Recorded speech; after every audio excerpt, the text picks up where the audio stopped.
அனைவருக்கும் வித்யாபூன் அகாடமி சார்பாக இனிய வணக்கம். சென்ற காணொளியில் டீச்சிங் ஆப்டிடியூட், அதனுடைய concepts and basics and levels of teaching, இந்த கான்செப்ட்ஸை நாங்கள் உங்களுக்கு எக்ஸ்ப்ளோர் பண்ணி காமிச்சோம். இந்த காணொளியில் அதனுடைய கண்டினியூவேஷன், டீச்சிங்கோட கேரக்டரிஸ்டிக்ஸ் என்ன, அதே மாதிரி லேர்னர்ஸோட கேரக்டரிஸ்டிக்ஸ் என்ன, இது ரெண்டுமே நமக்கு டீச்சிங் ஆப்டிடியூட்டில் வரக்கூடிய சப் டாபிக்ஸ். ஸோ அதை உங்களுக்கு நான் எக்ஸ்ப்ளோர் பண்ணி காமிக்கிறேன். அதுக்கு முன்னாடி ஒரு சின்ன டிப்ஸ் அண்ட் டெக்னிக்ஸ். ஏன்னா வித்யாபூன் அகாடமி கிட்ட நிறைய பேர் அப்ரோச் பண்ணும்போது நிறைய ப்ரிப்ரேஷன் ஸ்ட்ராட்டஜிஸ் அண்ட் டிப்ஸ் தான் நிறைய கேட்குறாங்க. அதில் ஒரு query என்ன அப்படின்னா, ஒரு queryன்னு சொல்ல முடியாது, பல பேர் கேட்குற query என்ன அப்படின்னா, நாங்கள் யூஜிசி நெட் ஆகட்டும், இல்லை Tamil Nadu state eligibility test set ஆகட்டும், நிறைய டைம் அட்டன் பண்ணுறோம். இப்போ யூஜிசி நெட்டை பார்த்திங்க அப்படின்னா வருஷத்துக்கு ஜூன் அண்ட் டிசம்பரில் 2 செஷனாக கண்டக்ட் பண்ணுறாங்க. அதே மாதிரி செட்டை பொறுத்தளவில் உங்களுக்கு இயர்லி ஒன்ஸு, சில இயர்ஸ் கேப்பும் வந்துடுது உங்களுக்கு. ஸோ ஈவன் அந்த எக்ஸாம்ஸை அவங்க பல சிட்டிங்கில் உட்காந்து அட்டன் பண்ணால் கூட, பல இயர்ஸ் அட்டன் பண்ணால் கூட அவங்களால ஈவன் சில பேர்லாம் 5 தடவை 6 தடவை எழுதியும் எங்களுக்கு கிளியர் ஆகலை அப்படின்ற மாதிரி சொல்கிறாங்க. இதுக்கு என்ன ரீசன் அப்படின்றது அவங்களுடைய, ஏன்னா அவங்களுக்கே புரியல ஏன் இத்தனை டைம் எக்ஸாம் எழுதியும் கிளியர் பண்ண முடியல அப்படின்றதுக்கான ரீசன் என்ன அப்படின்னா 3 விஷயங்கள் இதில் இருக்குது. ஒன்று பார்த்தீங்க அப்படின்னா உங்களுடைய ப்ரிப்ரேஷன் லெவல், ரெண்டாவது ப்ரிப்ரேஷன் ஸ்ட்ராட்டஜி, மூணாவது ப்ராக்டிஸ் லெவல். இது 3 தாங்க. இந்த 3 தான் உங்களுடைய ஒரு காம்படிட்டிவ் எக்ஸாமில் நீங்கள் வின் பண்ணுறதுக்கு, அது எந்த காம்படிட்டிவ் எக்ஸாமினேஷனாக வேணாலும் இருக்கலாம், யூஜிசி நெட்டாக இருக்கலாம், இல்லை ஸ்டேட் எலிஜிபிலிட்டி டெஸ்ட்டாக இருக்கலாம், இல்லை வேறு ஏதாவது ஆல் இண்டியா லெவல் இருக்கிற காம்படிட்டிவ் எக்ஸாமாக இருக்கலாம், ஈவன் உங்களுக்கு ஸ்டூடெண்ட்ஸ் எழுதுகிற நீட், இன்ஜினியரிங், இதுக்கெல்லாம் இருக்கிற எக்ஸாம்ஸாக இருந்தாலும் சரி, இந்த 3 தான் பேசிஸு. பொதுவாக ஆல் இண்டியா லெவல்லையோ இல்லை ஸ்டேட் லெவலில் நடக்கக்கூடிய காம்படிட்டிவ் எக்ஸாம்ஸ் பார்த்திங்க அப்படின்னா டஃபராக தான் இருக்கும்.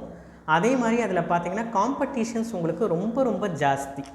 ஸோ இப்போ எல்லாத்தோட மார்க்ஸையும் அவங்க எப்படி டிட்டர்மைன் பண்ணுறாங்க அப்படின்னா, இவ்வளோ எடுத்தால் பாஸ்ன்னு சொல்கிறத விட, இவ்வளோ எடுத்தால் அந்த மார்க்ஸை நீங்கள் ஸ்கோர் பண்ணிங்கன்னா உங்களுக்கு மெரிட் லிஸ்ட்டுக்கு கொண்டு போவாங்க. மெரிட் லிஸ்ட் அப்படின்னா நீங்கள் அந்த கிளியரிங் ஸ்டேட்டஸ்க்கு வர்றதுக்கே இந்த மினிமம் மார்க்ஸை ஸ்கோர் பண்ணணும். ஸோ அது ஒரு விஷயம் இருக்குது. ப்ளஸ் நீங்கள் அதுலேயும் அதிகமாக மார்க்ஸ் ஸ்கோர் பண்ணால் தான் நீங்கள் மெரிட் லிஸ்ட்டில் வருவீங்க. ஸோ உங்களுடைய பாசிங் க்ரைட்டீரியா, இல்லை பாசிங் கேட்டகரி, இல்லை உங்களுடைய கிளியரிங் ஸ்டேட் எப்படி சொல்கிறாங்க அப்படின்னா, அந்த எக்ஸாமில், அந்த பர்டிகுலர் எக்ஸாமில் எவ்வளோ பேர் ஹையஸ்ட் மார்க் எடுக்கிறாங்களோ அதுக்கு ஏற்ற மாதிரி தான் உங்களோட கிளியரிங் ஸ்டேட்டஸ், நீங்கள் கிளியர் பண்ணுறீங்களா இல்லையான்றதை டிட்டர்மைன் பண்ணி சொல்கிறாங்க. ஸோ அப்போ காம்படிஷன்ஸ் உங்களுக்கு அதிகம், அப்பியரிங் பர்சன்ஸ் ரொம்ப ரொம்ப அதிகம். ஆல் இண்டியா லெவலில் ஒரு எக்ஸாமுக்கு லட்சக்கணக்கான பேரை, ஃபார் எக்ஸாம்பிள் யூஜிசி நெட்டுக்கு அப்ளை பண்ணுறாங்க, பார்ட்டிசிபேட்டும் பண்ணுறாங்க. அதேமாதிரி தான் ஸ்டேட் லெவல் எக்ஸாமுக்கும் பல லட்சம் பேர் அப்ளை பண்ணுறாங்க. ஸோ அப்படி இருக்கும்போது அதனுடைய ப்ரிப்ரேஷன் நமக்கு என்னென்னா ரொம்பவே ஃபயர்ஸாக இருக்கணும். ஸோ அப்போ தான் நம்மளால் என்ன பண்ண முடியும் அப்படின்னா எக்ஸாம்ஸை கிளியர் பண்ண முடியும். நான் ஏற்கனவே சொன்ன மாதிரி இந்த 3 ஸ்ட்ராட்டஜிஸ் தான் நம்மளுடைய clearing status, UGC net cleared, set cleared அப்படின்னு சொல்கிறத டிட்டர்மைன் பண்ணுறது இந்த 3 ஃபேக்டர்ஸை வச்சு தான். இதில் நீங்கள் எங்கே லேக் ஆகுறீங்கன்றதை ஃபஸ்ட்டு ஃபைண்ட் அவுட் பண்ணணும். ஃபஸ்ட்டு நான் சொன்ன மாதிரி ப்ரிப்ரேஷன் லெவல். இது என்ன ப்ரிப்ரேஷன் லெவல் அப்படின்னா, பொதுவாக நீங்கள் ஒரு யூஜிசி நெட் எக்ஸாமுக்கோ இல்லை ஸ்டேட் லெவல் செட் எக்ஸாமுக்கோ ஒரு சென்டருக்கு நீங்கள் போய் அட்டன் பண்ணுறீங்க அப்படின்னா உங்களுக்கு ஃபஸ்ட்டு என்ன தோணுது, ஐயோ இவ்வளோ பேர் அட்டன் பண்ணுறாங்களா, ஒரு காலேஜ் ஃபுல்லாகவே பார்த்திங்கன்னா கேண்டிடேட்ஸ் தான் அந்த சென்டரில் எழுதுகிறாங்க. அதை மாதிரி எத்தனை சென்டர்ஸ் போடுவாங்க, எத்தனை 1000 பேர் எழுதுவாங்க. ஸோ அதை பார்த்தோன்னே உங்களுக்கு என்ன தோணுது, இவ்வளோ பேர் எழுதுகிறாங்களா அப்படின்ற ஒரு எக்ஸ்க்ளமேஷன் உங்களுக்கு வருது இல்லையா. அப்போ வந்து நம்ம என்ன பண்ணணும் அப்படின்னா, நம்ம ப்ரிப்ரேஷன் லெவல் என்னன்றதை வந்து நம்ம ஃபஸ்ட்டு அசஸ் பண்ணி பார்க்கணும். அவ்வளோ லட்சம் பேர் எழுதினாலும் அதில் பார்த்தீங்க அப்படின்னா ஒரு கிட்டத்தட்ட ஒரு 75% ஆஃப் தி பாப்புலேஷன் வந்து என்ன பண்ணுறாங்க அப்படின்னா, ப்ரிப்ரேஷனே இல்லாமல் வந்து தான் எக்ஸாமை அட்டன் பண்ணுறாங்க. இது வந்து பார்த்தீங்க அப்படின்னா, எனக்கு இந்த ஸ்ட்ராட்டஜி வந்து என்னன்றதே எனக்கு நிறைய பேர்கிட்ட நானும் இன்டராக்ட் பண்ணியிருக்கேன். ப்ரிப்ரேஷன் பண்ணாமல் ஏன் ஒரு எக்ஸாமுக்கு போய் நீங்கள் அட்டன் பண்ணுறீங்க, ஒரு எக்ஸ்போஷருக்கு அப்படின்னு சொல்கிறாங்க.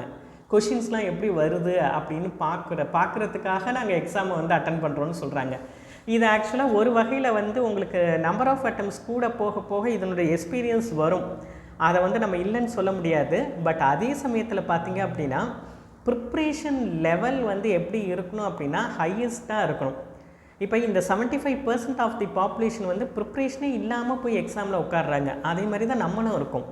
ஸோ ப்ரிப்ரேஷன் லெவல் வந்து ஒன்று ப்ரிப்பேரே பண்ணாமல் மியராக ஹால் டிக்கெட் வந்ததுக்கப்புறம் ப்ரிப்பேர் பண்ணுற கேட்டகரிஸும் இருக்காங்க.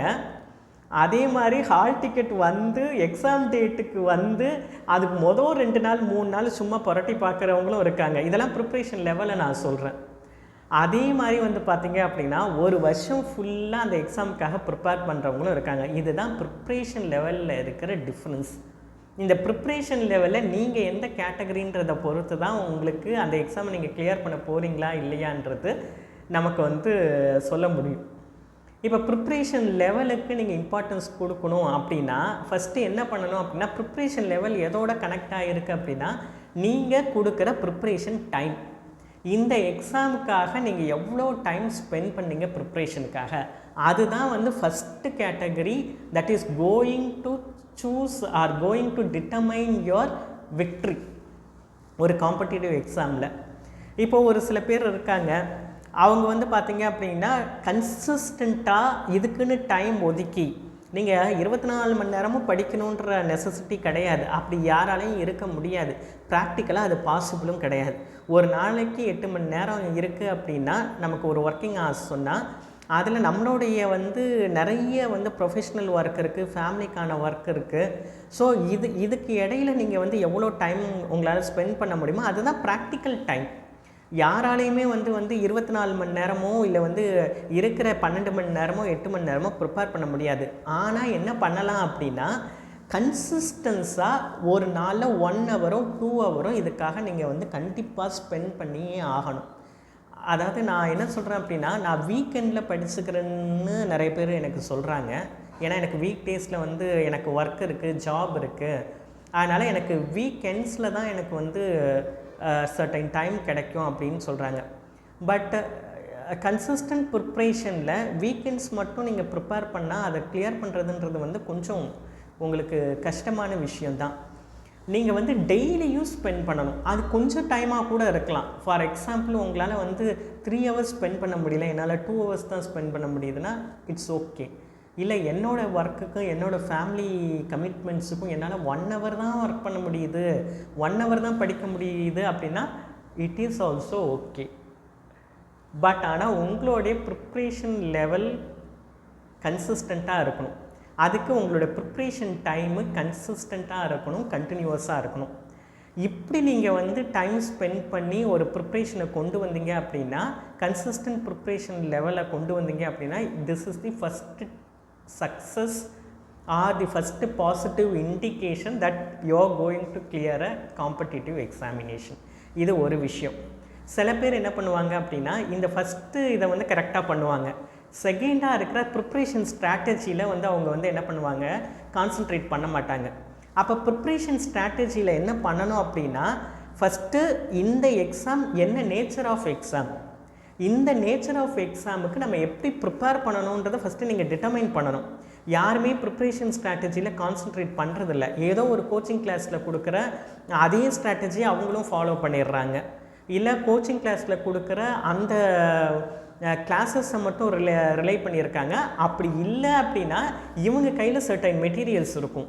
ஆனால் அந்த மெட்டீரியல்ஸ் வந்து இதுக்காக டார்கெட் பண்ணி ப்ரிப்பேர் பண்ண மெட்டீரியலா, குவாலிட்டி மெட்டீரியலா அப்படின்றது நமக்கு இருக்குது. மார்க்கெட்டில் இப்போ யூஜிசி நெட்டுக்கோ டிஎன் செட்டுக்கோ ஏகப்பட்ட புக்ஸ் இருக்குது. லோக்கல் லோக்கல் பப்ளிகேஷன்ஸ் கூட இருக்குது. ஸோ ஒரு ட்ரைனிங் சென்டர்ஸில் ப்ரொவைட் பண்ணுற மெட்டீரியலும் இருக்குது. ஆனால் அந்த மெட்டீரியலில் இருக்கிற கண்டென்ட் என்ன, டார்கெட்டட் கண்டென்ட்டா, எக்ஸாமில் என்ன மாதிரி கொஷின்ஸ் வரும், என்ன மாதிரி பேட்டர்ன்ஸ் வரும், அதை பேஸ் பண்ணி கண்டென்ட் இருக்கா நம்மளுடைய மெட்டீரியல்ஸில், அது ஒன்று இருக்குது.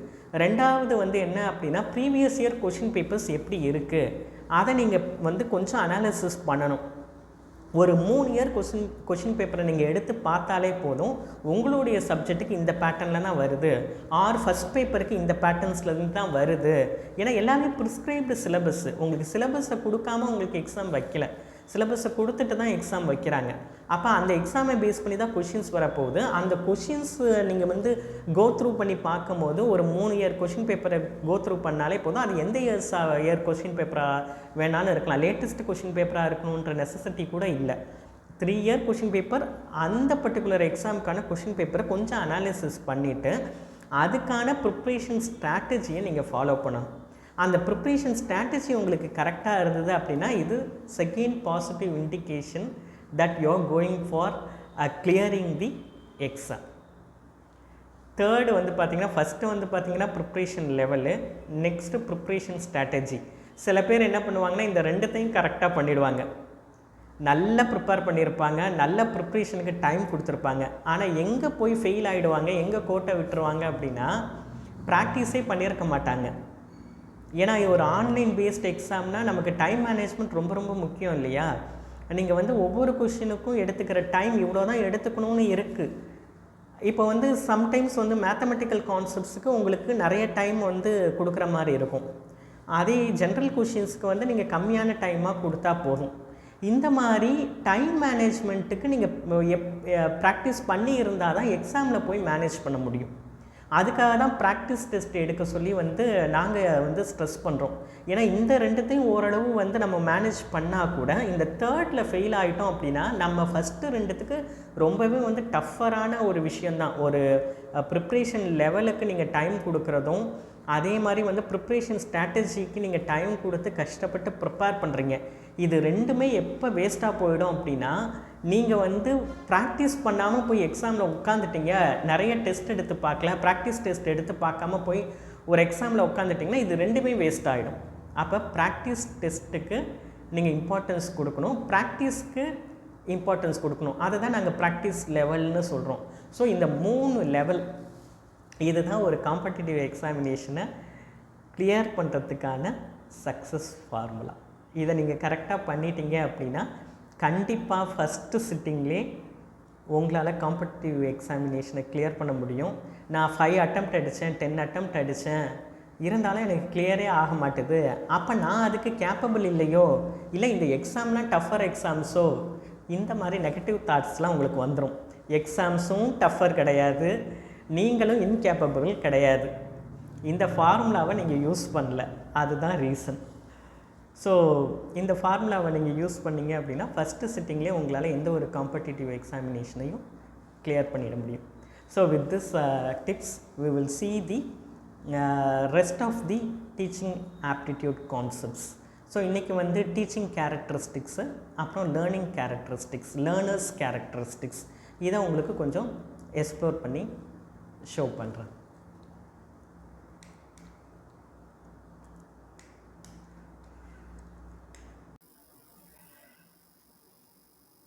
நேத்தி வந்து நம்ம என்ன பார்த்தோம் அப்படின்னா, டீச்சிங் ஆப்டிடியூட் யூனிட்டில் டீச்சிங்கோட பேசிக்ஸ் கான்செப்ட்ஸ் பார்த்தோம். டீச்சிங்னா என்னன்றதை பார்த்தோம். டீச்சிங்கை பொறுத்தளவில் பிஹேவியரல் சேஞ்ச் அதை கொண்டு வர்றது தான் ஃபஸ்ட்டு டீச்சிங்கோட இம்பார்ட்டண்ட் அப்ஜெக்டிவ்னு பார்த்தோம்.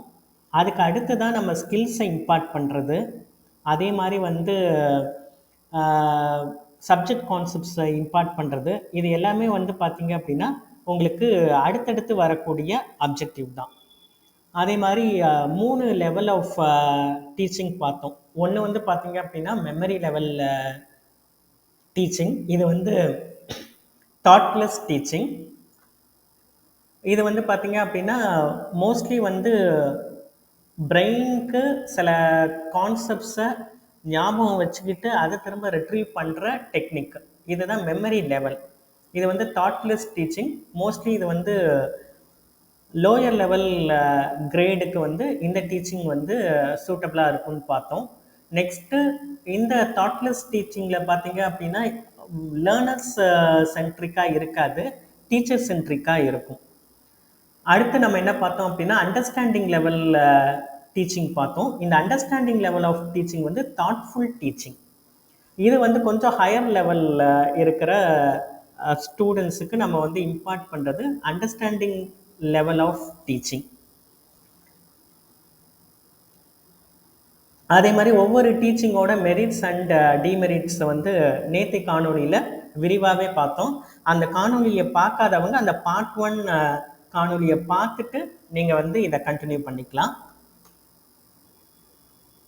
ஸோ அண்டர்ஸ்டாண்டிங் லெவலில் பார்த்தீங்க அப்படின்னா உங்களுக்கு வந்து டீச்சிங்கில் வந்து ப்ரிப்ரேஷன், ப்ரெசன்டேஷன், அதே மாதிரி ஒரு கான்செப்டை பற்றின கம்பேரிசன், ஜென்ரலைசேஷன், அந்த கான்செப்டை எப்படி அப்ளை பண்ணுறது, அதே மாதிரி இவாலுவேஷன் ஸ்ட்ராட்டஜிஸ் என்ன, இதெல்லாம் பார்த்தோம். இந்த அண்டர்ஸ்டாண்டிங் லெவல் ஆஃப் டீச்சிங்க்கு வந்து ஒரு டீச்சர் வந்து இந்த மாதிரியான ப்ரிப்ரேஷனோட தான் வந்து நம்ம வந்து டீச் பண்ண முடியும். ப்ரிப்ரேஷனும் இருக்கணும், ப்ரெசன்டேஷனும் இருக்கணும், அதே மாதிரி கான்செப்ட்ஸை கம்பேர் பண்ணி நம்ம வந்து டீச் பண்ணணும்.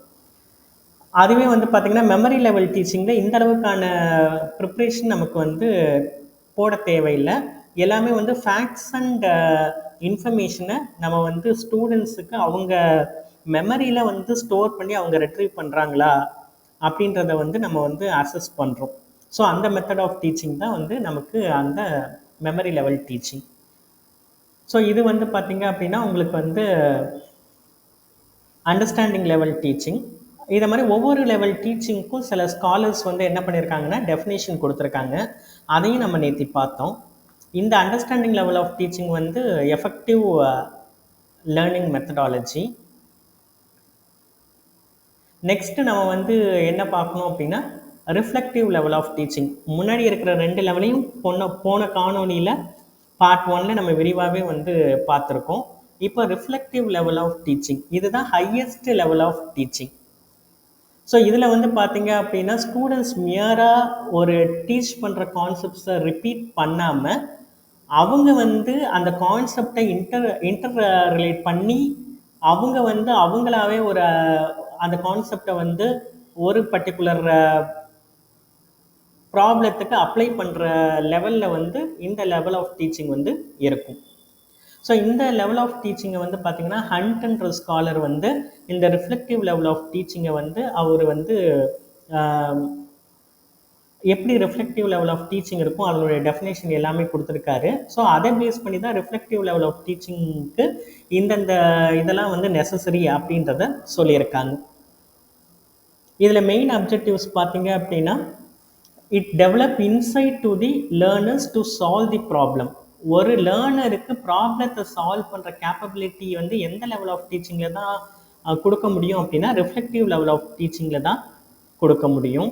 அதே மாதிரி ரேஷ்னல் அண்ட் கிரிட்டிக்கல் திங்கிங், அதாவது பல விஷயத்தை வந்து அனாலிசிஸ் பண்ணி பார்த்து நம்ம சொல்கிற கான்செப்டுக்கு ரிலேட்டடான விஷயங்களை அனாலிசிஸ் பண்ணி பார்த்து அது ரிலேட்டடான திங்கிங்கை வந்து டெவலப் பண்ணிக்கிட்டு ஒரு ப்ராப்ளத்தை சால்வ் பண்ணுற கேப்பபிலிட்டியும் ரிஃப்ளெக்டிவ் லெவல் ஆஃப் டீச்சிங்கில் தான் வரும். அதே மாதிரி இந்த ரிஃப்ளெக்டிவ் லெவல் ஆஃப் டீச்சிங்கில் ஸ்டூடெண்ட்டால் இண்டிபெண்ட்டாக திங்க் பண்ண முடியும், டெசிஷனை மேக் பண்ண முடியும்.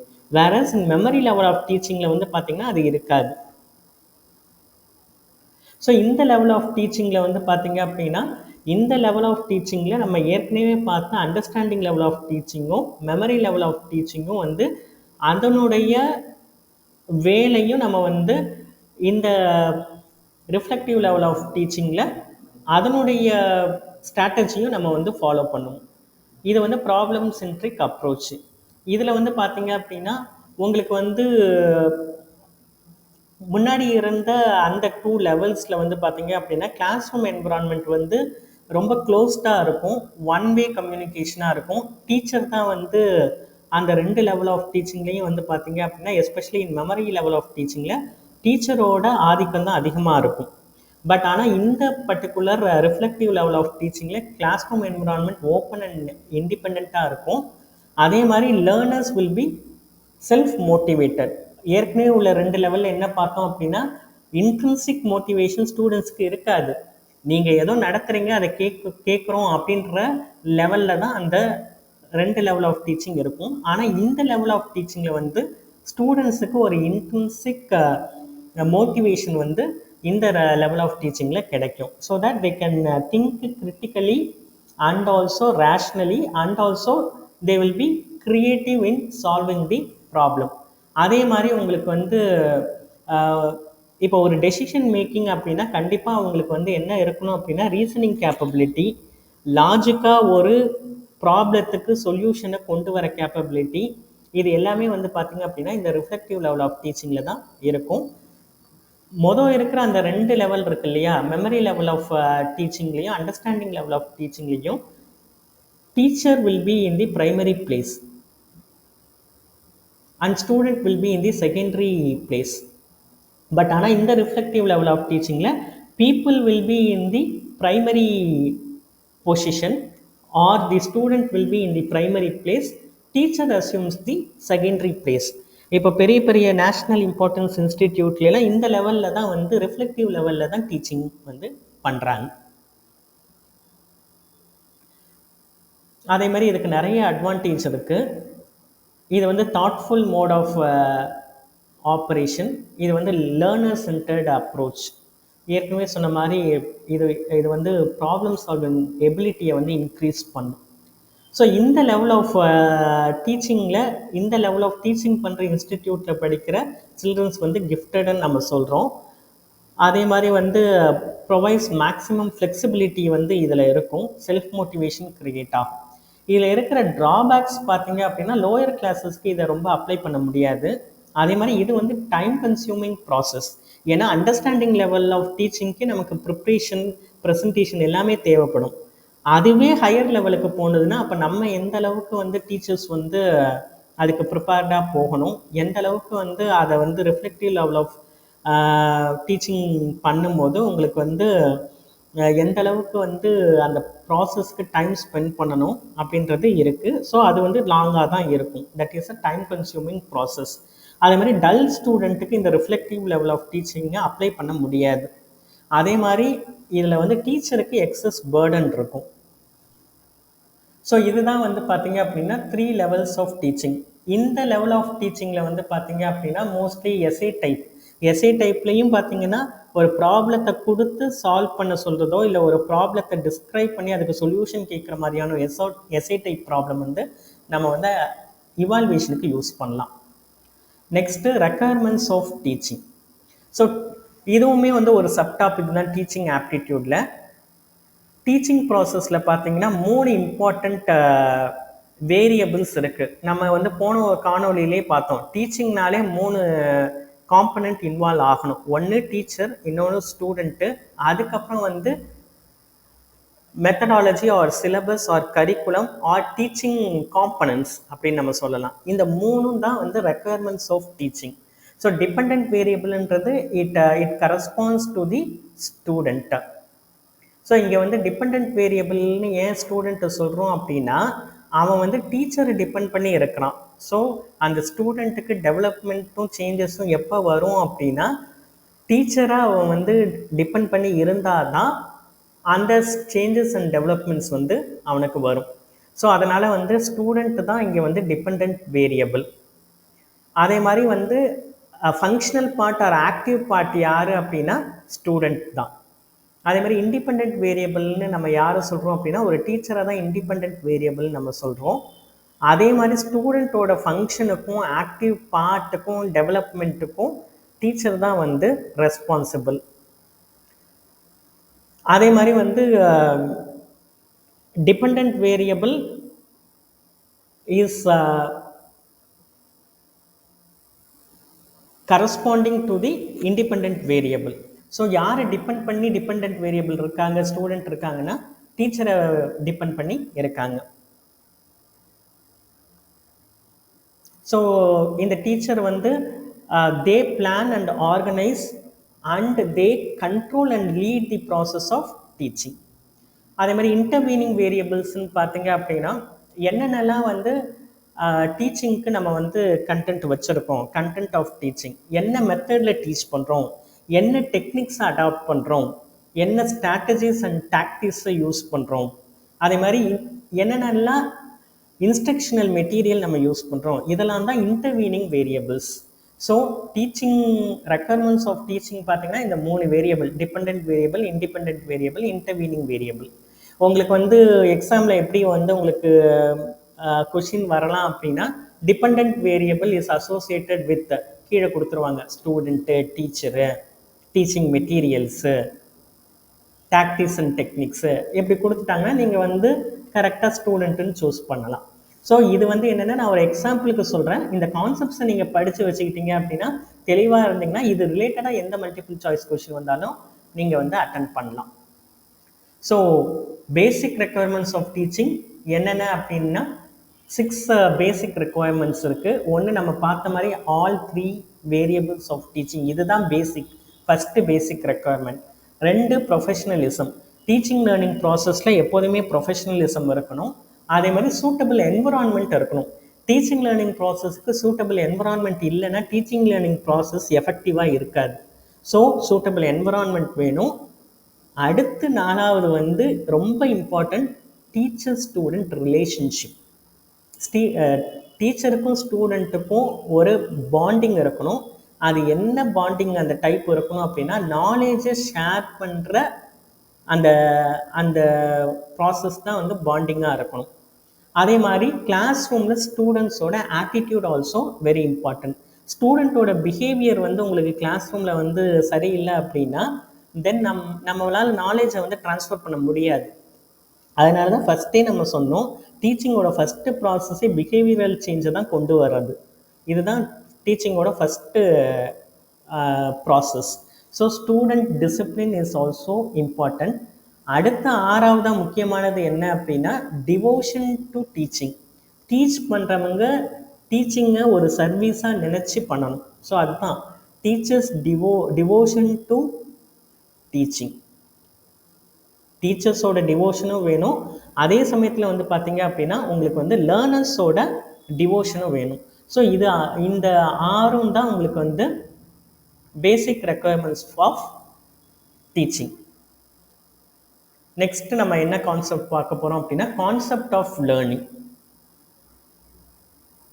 இந்த லேர்னிங்ன்றது பார்த்தீங்க அப்படின்னா ஹியூமன் பிஹேவியரில், ஹியூமன் அப்படின்னு சொன்னாலே he is subject to continuous learning.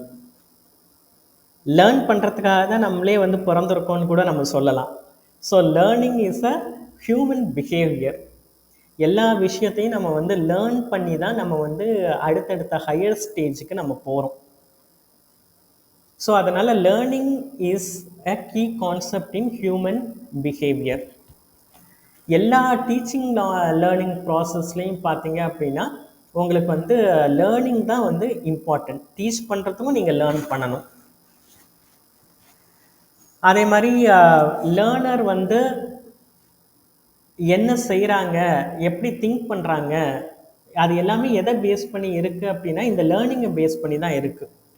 அதாவது ஒரு ஸ்டூடெண்ட்டோட எண்ணம், திங்கிங், செயல், இது ரெண்டுமே வந்து பார்த்தீங்க அப்படின்னா இந்த லேர்னிங்கை பேஸ் பண்ணி தான் இருக்குது.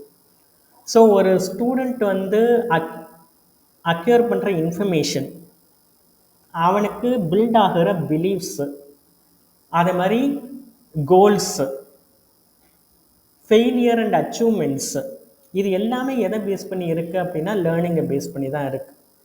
அதே மாதிரி ஒரு ஸ்டூடெண்ட்டோட பிஹேவியரும் பார்த்தீங்க அப்படின்னா லேர்னிங் ப்ராசஸ் சரியாக இல்லை அப்படின்னா பிஹேவியர் சேஞ்சும் வராது. அதே மாதிரி ஒரு ஸ்டூடெண்ட்டோட பர்சனாலிட்டி ட்ரெய்ட்ஸும் எப்படி பில்ட் ஆகுதுன்னா லேர்னிங் ப்ராசஸில் தான் பில்ட் ஆகுது. ஒரு ஸ்டூடெண்ட்டுக்கு வந்து பார்த்தீங்க அப்படின்னா எஃபெக்டிவான லேர்னிங் எப்போ வந்து நம்ம வந்து எஃபெக்டிவான லேர்னிங் வந்து நடந்திருக்குன்னு சொல்லலாம் அப்படின்னா அந்த பிஹேவியரல் சேஞ்ச் பர்மனெண்ட்டாக இருக்கணும். ஸோ பர்மனெண்ட்டாக ஒரு ஸ்டூடெண்ட்டோட பிஹேவியரை வந்து நம்மளால் வந்து ஷேப் பண்ண முடிஞ்சுது அப்படின்னா அதை வந்து நம்ம என்ன சொல்லலாம் அப்படின்னா எஃபெக்டிவ் லேர்னிங்னு சொல்லலாம். ஸோ இப்போ வந்து லேர்னிங்னு சொன்னாலே அதில் வந்து பார்த்திங்கன்னா சேஞ்ச் இன் பிஹேவியரும் வந்துடும். ஸோ இதுதான் லேர்னிங்கோட 3 எலமெண்ட்ஸில் ஃபஸ்ட் எலமெண்ட் பார்த்திங்கன்னா சேஞ்ச் இன் பிஹேவியர். அதே மாதிரி இந்த சேஞ்ச் எப்போ நடக்கும் அப்படின்னா எக்ஸ்பீரியன்ஸ் ஆர் ப்ராக்டிஸ். அதாவது ஸ்டூடெண்ட் லேர்ன் பண்ணுறத அவன் ப்ராக்டிஸ் பண்ணணும். லேர்ன் பண்ணால் மட்டும் பத்தாது, ப்ராக்டிஸ் பண்ணணும். அதே மாதிரி எக்ஸ்பீரியன்ஸ் பண்ணணும். லேர்னிங்கை எக்ஸ்பீரியன்ஸ் பண்ணணும். இப்போ ஒரு நல்ல விஷயம் வந்து இப்போ ஃபார் எக்ஸாம்பிள் அடுத்தவங்களுக்கு ஹெல்ப் பண்ணுறதுன்ற ஒரு லேர்னிங்கை ஒரு ஸ்டூடெண்ட்டுக்கு டீச்சர் டீச் பண்ணுறாங்க. டீச் பண்ணிவிட்டு அந்த ஸ்டூடெண்ட் அந்த கான்செப்டை வந்து மைண்டில் வாங்கிட்டால் மட்டும் பத்தாது, அடுத்தவங்களுக்கு ஹெல்ப் பண்ணுற எக்ஸ்பீரியன்ஸ் அவனுக்கு இருக்கணும். அதுக்கு கெட் ஆகணும் அவனுக்கு. ஸோ அவன் வந்து அந்த எக்ஸ்பீரியன்ஸை கெட் பண்ணுறதுக்கான ஆக்டிவிட்டீஸை அவன் பண்ணணும். ஸோ அந்த ஆக்டிவிட்டீஸை பண்ணும்போது அதை தான் நம்ம ப்ராக்டிஸ்ன்னு சொல்கிறோம். ப்ராக்டிஸ் பண்ணால் தான் எக்ஸ்பீரியன்ஸ் கிடைக்கும். Through practice only we are getting the experience, ரைட்டா? ஸோ அதனால் வந்து இந்த எக்ஸ்பீரியன்ஸை வந்து நம்ம வந்து கெட் பண்ணுறதுக்கு வந்து பார்த்தீங்க அப்படின்னா அது கெட் பண்ணால் தான் நமக்கு வந்து அந்த சேஞ்சுன்றது வரும். So experience or practice or and practice. அதே மாதிரி எது வந்து க்ரோத் இல்லை அப்படின்னு நம்ம சொல்லலாம் அப்படின்னா, எது வந்து லேர்னிங் கிடையாதுன்றத தெளிவாக இந்த லேர்னிங் ப்ராசஸில் சொல்கிறாங்க. அதாவது ஒரு ஸ்டூடெண்ட் வந்து எக்ஸ்பீரியன்ஸ் ஆர் ப்ராக்டிஸ்னால கெயின் பண்ணுற அந்த லேர்னிங் தான் லேர்னிங். எது லேர்னிங் கிடையாது அப்படின்னா, ஒரு ஸ்டூடெண்ட் வந்து இப்போ வந்து செகண்ட் ஸ்டாண்டர்ட் தேர்ட் ஸ்டாண்டர்டில் இருக்காங்க. அதே ஸ்டூடெண்ட் வந்து fourth or fifth standard or sixth or seventh இதை மாதிரி ஹையர் ஸ்டாண்டர்டுக்கு போகும்போது நேச்சுரலாகவே அவங்களுக்கு க்ரோத்துன்றது இருக்குது. ஃபிசிக்கல் அண்ட் மென்டல் க்ரோத்துன்றது இருக்குது, மெச்சூரேஷன்ன்றது இருக்குது. ஸோ இப்போ வந்து செகண்ட் ஸ்டாண்டர்டில் கேட்ட அளவுக்கான கொஷினை விட ஹையர் கிளாஸஸ்க்கு போகும்போது அந்த ஸ்டூடெண்ட் கேட்குற கொஷின் வந்து மெச்சூர்டாக இருக்கும். ஸோ அதை வந்து நம்ம வந்து என்னென்னா அதனால் அவன் வந்து சின்ன வயசில் இப்படி கேள்வி கேட்டான், இப்போ வளர்ந்ததுக்கப்புறம் இந்த அளவுக்கு அறிவாக கேள்வி கேட்குறாங்க ஒரு ஸ்டூடெண்ட்டை, அது லேர்னிங். ஆனால் அது லேர்னிங் இல்லைன்றாங்க. ஸோ அது வந்து normal process. Changes due to growth, maturation and inquiry cannot be considered as learning. அப்போ அது வந்து என்னன்னா லேர்னிங் கிடையாது. ஒரு க்ரோத்னாலேயோ ஒரு ஏஜ் மெச்சூரிட்டினாலேயோ ஒரு இன்கொயரி அட்வான்ஸ்மெண்ட்னாலேயோ வர்றது வந்து லேர்னிங் கிடையாது. எக்ஸ்பீரியன்ஸ் ஆர் ப்ராக்டிஸ்னால வர லேர்னிங் தான் பர்மனெண்ட் லேர்னிங். ஸோ அதனால தான் சொல்கிறாங்க இந்த சேஞ்ச் வந்து ரிலேட்டிவ்லி பர்மனெண்ட்டாக இருக்கணும். அதே மாதிரி வந்து பர்மனெண்ட்டான it should last for long time. So these are all the 3 elements of learning.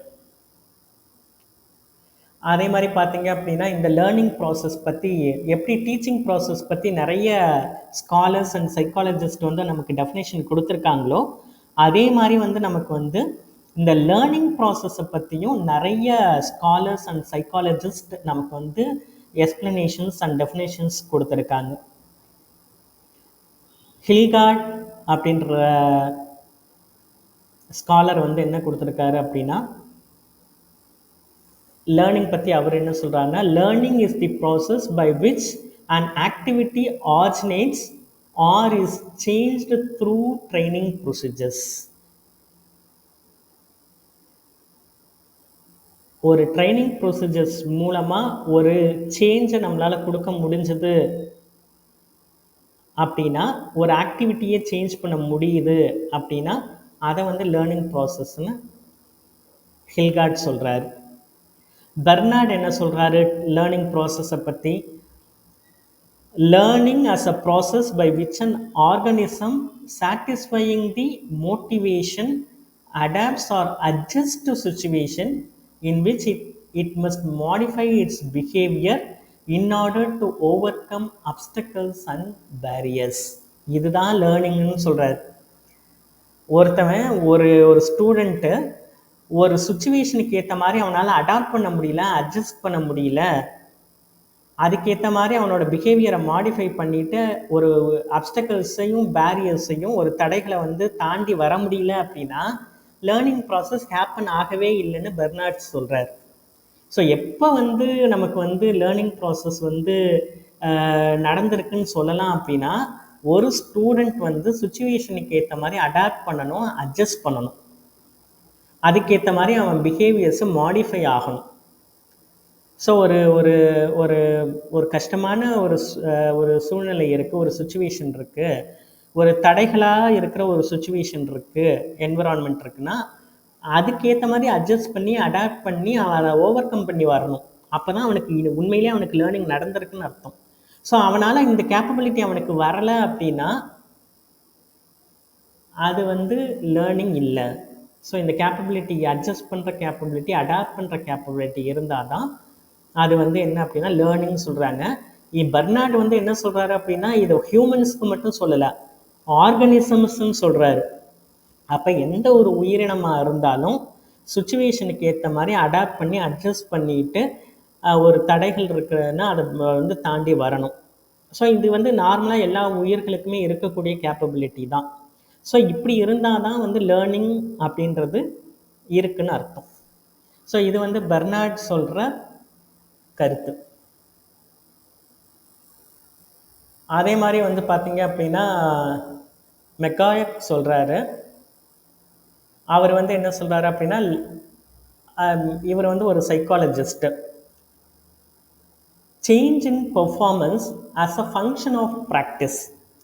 ஒரு ஸ்டூடெண்ட்டோட பர்ஃபார்மன்ஸில் நம்மளால் சேஞ்சை கொண்டு வர முடியுது அப்படின்னா எதன் மூலமாக சேஞ்சை கொண்டு வரணும் அப்படின்னா ஃபங்க்ஷன் ஆஃப் ப்ராக்டிஸ். ஒரு விஷயத்தை ப்ராக்டிஸ் பண்ணி பண்ணி ஒரு ஸ்டூடெண்ட்டுக்கு ஒரு ஒரு பெர்ஃபார்மன்ஸில் ஒரு சேஞ்சஸை கொண்டு வர முடியுது அப்படின்னா பெர்ஃபார்மன்ஸ்னால் ஒன்றும் இல்லை, ஏதோ ஒரு ஆக்டிவிட்டி, அதில் வந்து உங்களால் ஒரு சேஞ்சஸை கொண்டு வர முடிஞ்சது அப்படின்னா ப்ராக்டிஸ் வழியாக, தென் தட் இஸ் லேர்னிங்னு சொல்கிறார். வாக்கர் என்ன சொல்கிறாரு அப்படின்னா learning as a relatively permanent change in performance that occurs as a result of experience and it is not attributable to maturation, fatigue or motivation.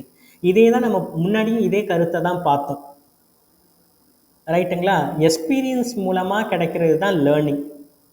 ஒரு நார்மல் மெச்சூரேஷன் ப்ராசஸ்லேயோ இல்லை வந்து fatigue அப்படின்னா ஒரு ஒரு வளர்ச்சியின் மூலமாகவோ ஒரு ஆர்வத்தின் மூலமாகவோ ஒரு மோட்டிவேஷன் மூலமாகவோ கிடைக்கிறது வந்து லேர்னிங் கிடையாது. எக்ஸ்பீரியன்ஸால் கிடைக்கிறது தான் லேர்னிங் அப்படின்னு வாக்கர் சொல்கிறார். அது மாதிரி க்ரோ அண்ட் க்ரோ இவங்க ரெண்டு பேரும் சயின்டிஸ்ட்டு, சைக்காலஜிஸ்ட்டு.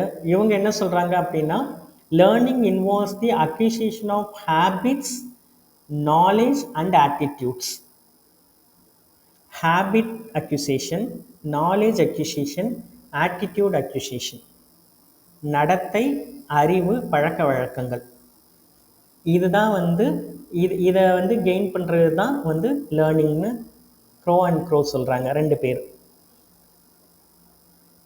அதே மாதிரி ஸ்கின்னர் வந்து என்ன சொல்கிறாரு அப்படின்னா இதெல்லாம் அக்யூசியேஷன் பண்ணணும், ரெட்டென்ஷனும் இருக்கணும். ரெட்டென்ஷன்னா நம்ம ஏற்கனவே பார்த்தோம் இல்லையா, லாங் டேர்மாக அது இருக்கணும். ஸோ இதுதான் வந்து லேர்னிங் ரிலேட்டடாக ஸ்காலர்ஸ் அண்ட் சைக்காலஜிஸ்ட் சொல்லியிருக்கிற டெஃபினேஷன். அதேமாதிரி nature of characteristics of learning. So லேர்னிங்கோட கேரக்டரிஸ்டிக்ஸ்லாம் என்ன? ஏற்கனவே சொன்ன மாதிரி மாடிஃபிகேஷன் ஆஃப் பிஹேவியர் தான். பிஹேவியர் சேஞ்சை கொண்டு வர்றது ஃபஸ்ட்டு லேர்னிங். அதேமாதிரி லேர்னிங் வந்து பர்பஸிவாக இருக்கணும். மெக்டூகல் வந்து என்ன சொல்கிறாரு அப்படின்னா பர்பஸ்ஃபுல் நேச்சர் ஆஃப் லேர்னிங் இருக்கணும்னு சொல்கிறாரு. அதாவது லேர்னிங் எப்போவுமே கோல் டைரக்டடாக இருக்கணும். Goal directed activity. Learning is nothing but it is a goal directed activity. ஏதோ ஒரு கோலை அச்சீவ் பண்ணுற லேர்னிங், அதுதான் பர்பஸிவ் லேர்னிங். அது கண்டினியூஸ் ப்ராசஸ். லேர்னிங் வந்து continuous process. Learning is a universal phenomenon. அது வந்து எல்லா ஆர்கானிசமும் எல்லா கல்ச்சர்லையும் எல்லா லிவிங் கிரியேச்சர்ஸும் செய்கிற ஆக்டிவிட்டி தான் லேர்னிங். லேர்னிங் எப்போதுமே ப்ராக்ரெசிவாகவும் இருக்கணும், டெவலப்மெண்ட்டை கொண்டு வரதாக இருக்கணும். Learning is transferable. Transfer in learning is feasible. அதாவது லேர்ன் பண்ணுறத வந்து நம்மளால் ட்ரான்ஸ்ஃபர் பண்ண முடியும். நாலேஜ் ட்ரான்ஸ்ஃபர்னு சொல்கிறோம் இல்லையா, ஸ்கில் ட்ரான்ஸ்ஃபர்னு சொல்கிறோம். Material, things and subject matter learned in one situation may facilitate or inhibit learning in other situation. நம்ம ஒரு விஷயத்துக்காக படிக்கிறது இன்னொரு விஷயத்துக்கும் அப்ளிகபிள் ஆகக்கூடிய வகையிலையும் நம்மளால் வந்து லேர்னிங் பண்ண முடியும். அதனால தான் லேர்னிங் இஸ் ட்ரான்ஸ்ஃபரபிள்னு நம்ம சொல்கிறோம். அதே மாதிரி ஹியூமன் பிஹேவியரோட 3 ஆஸ்பெக்ட்ஸையும் வந்து நம்ம லேர்னிங் வந்து இன்க்ளூட் பண்ணும். So with this we will stop. Types of லேர்னிங்கிறத அடுத்த காணொலியில் நம்ம பார்ப்போம். Welcome back. இந்த காணொலி உங்களுக்கு பயனுள்ளதாக இருக்கும் என்று நம்புகிறேன். அடுத்தடுத்து வரக்கூடிய டீச்சிங் ஆப்டிடியூட், ரிசர்ச் ஆப்டிடியூட் எல்லாமே அடுத்தடுத்த நாங்கள் காணொலிகளாக கொடுக்குறோம். இந்த எங்களுடைய பேப்பர் 1, அதாவது டிஎன்செட், யூஜிசி நெட் எல்லாத்துக்குமே ஒரே மெட்டீரியல் அண்ட் ஒரே டைப் ஆஃப் ப்ரிப்ரேஷன், ஒரே சிலபஸ் தான். அதுக்கு நாங்கள் ஒரு மெட்டீரியல் ப்ரிப்பேர் பண்ணியிருக்கோம். அதை பற்றின ஒரு காணொலியை நான் ஒரு தனி காணொலியாக கொடுக்குறேன். நாளைக்கு அந்த காணொலியை நான் உங்களுக்கு அப்லோட் பண்ணிடுறேன். அதே மாதிரி எங்கள் மெட்டீரியலை நீங்கள் வந்து எங்களுடைய ஆன்லைன் ஸ்டோர்லேருந்து நீங்கள் டவுன்லோட் பண்ணிக்கலாம். இபுக் ஸ்டோர்லேருந்து vidyabun.in. அதுக்கான லிங்க்கையும் நான் கொடுக்குறேன். எங்களுடைய ப்ரைஸ் எப்போதுமே வந்து பார்த்திங்கன்னா லோவாக தான் இருக்கும். Low cost material, but quality மெட்டீரியலாக இருக்கும். ஸோ நாங்கள் இப்போது ஏற்கனவே கம்ப்யூட்டர் சயின்ஸுக்கு ஒரு மெட்டீரியல் லான்ச் பண்ணோம். அது நல்லாவே ரீச் ஆனது. அது வந்து 75 rupees தான் நாங்கள் அதுக்கு காஸ்ட் போட்டிருந்தோம். இப்போவும் நாங்கள் teaching 1 material, TN set and UGC net ரெண்டுத்துக்குமே நீங்கள் யூஸ் பண்ணிக்கலாம். இந்த ஃபஸ்ட்டு பேப்பரில் இருக்கிற இந்த டீச்சிங் ஆப்டிடியூட்டில் ஆரம்பித்து உங்களுக்கு ஹையர் எஜுகேஷன் வரைக்குமான அந்த 10 யூனிட்ஸுக்கும் உங்களுக்கு detailed explanation, examples, multiple choice கொஷினோட இந்த மெட்டீரியலை நாங்கள் பிடிஎஃப் மெட்டீரியல் தான், பிரிண்டட் கிடையாது, பிடிஎஃப் மெட்டீரியலாக ப்ரிப்பேர் பண்ணியிருக்கோம். அதனுடைய ஆக்சுவல் காஸ்ட் 299, பட் நாங்கள் அதை வந்து கேண்டிடேட்ஸ்க்கு கொடுக்குறது 75% ஆஃபில் 75 rupeesக்கு தான் நாங்கள் அதை வந்து செல் பண்ணுறோம். ஸோ அந்த புக்ஸையும் வாங்கி உங்களுடைய ப்ரிப்ரேஷனை நீங்கள் பூஸ்டப் பண்ணிக்கோங்க. மீண்டும் அடுத்த ஒரு காணொலியில் சந்திப்போம். வணக்கம்.